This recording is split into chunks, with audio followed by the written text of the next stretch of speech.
ದತ್ತಪೀಠ ಅಭಿಯಾನ ಡಿಸೆಂಬರ್ 6ರಿಂದ 14ರವರೆಗೆ ನಡೆಯಲಿದೆ ಎಂದು ಪ್ರದೀಪ್ ಸರಿಪಲ ಹೇಳಿದ್ದಾರೆ. ಇವರು ಮಂಗಳೂರಿನಲ್ಲಿ ಮಾತನಾಡಿ ಡಿಸೆಂಬರ್ 13ಕ್ಕೆ ಚಿಕ್ಕಮಗಳೂರಿನಲ್ಲಿ ಭವ್ಯ ಶೋಭಾಯಾತ್ರೆ ನಡೆಯಲಿದ್ದು ಜಿಲ್ಲೆಯಲ್ಲಿ ಒಟ್ಟು 3500 ದತ್ತ ಮಾಲಾಧಾರಿಗಳು ಇದರಲ್ಲಿ ಭಾಗವಹಿಸಲಿದ್ದಾರೆ.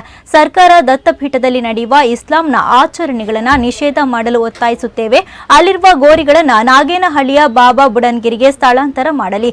ದತ್ತಪೀಠವನ್ನು ಹಿಂದೂಗಳ ಪವಿತ್ರ ದೇವಸ್ಥಾನ ಎಂದು ಘೋಷಣೆ ಮಾಡಲಿ. ಅಲ್ಲಿ ಯಾವುದೇ ಇಸ್ಲಾಂ ಆಚರಣೆ ಆಗಬಾರದು ಎಂದು ಹೇಳಿದರು. ಪ್ರತಿ ವರ್ಷದಂತೆ ದತ್ತಪೀಠ ಅಭಿಯಾನವು ಈ ವರ್ಷ ಸ್ಕಂದ ಪಂಚಮಿ ಡಿಸೆಂಬರ್ 6ರಿಂದ ಪ್ರಾರಂಭ ಆಗಿದೆ. ಚಿಕ್ಕಮಗಳೂರಿನ ಶತಧನ ಪರ್ವತದಲ್ಲಿರುವ ದತ್ತಪೀಠದಲ್ಲಿ ಇದು ದತ್ತಾತ್ರೇಯ ಪಾದುಕಾ ಪೂಜೆ ಮತ್ತು ಆ ಗುಹೆಯನ್ನು ಸಂಪೂರ್ಣವಾಗಿ ಆ ಪ್ರದೇಶವನ್ನು ಹಿಂದೂಗಳ ಸುಪರ್ದಿಗೆ ಒಪ್ಪಿಸಬೇಕು. ಹಾಗೆ ಈಗಾಗಲೇ ತ್ರಿಕಾಲ ಪೂಜೆ ನಡೀತಾ ಇದೆ ಹಾಗೂ ಹುಣ್ಣಿಮೆಯ ಪೂಜೆ ಕೂಡ ನಡೀತಾ ಇದೆ. ಏನಲ್ಲಿ ಇಸ್ಲಾಂನ ಆಚರಣೆಗಳಿದೆ ಅದನ್ನು ಸಂಪೂರ್ಣವಾಗಿ ನಿಷೇಧ ಮಾಡಬೇಕು.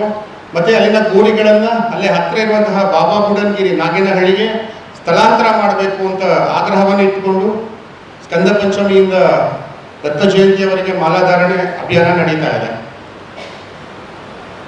12ನೇ ತಾರೀಕು ಅನುಸೂಯ ಜಯಂತಿಯ ಪ್ರಯುಕ್ತವಾಗಿ ಮಹಿಳೆಯರಿಂದ ಚಿಕ್ಕಮಗಳೂರಿನಲ್ಲಿ ಶೋಭಾಯಾತ್ರೆ ನಡೀಲಿಕ್ಕಿದೆ, ಸಂಕೀರ್ತನೆ ಯಾತ್ರೆ ನಡೀಲಿಕ್ಕಿದೆ.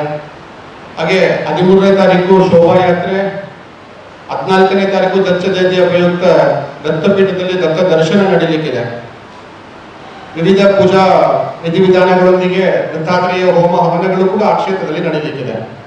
ನಮ್ಮೆಲ್ಲ ಆಗ್ರಹಗಳನ್ನು ಇಟ್ಟುಕೊಂಡು ನಾವೆಲ್ಲರೂ ಕೂಡ ದತ್ತಪೀಠ ದರ್ಶನ ಮಾಡಲಿಕ್ಕಿದ್ದಾರೆ.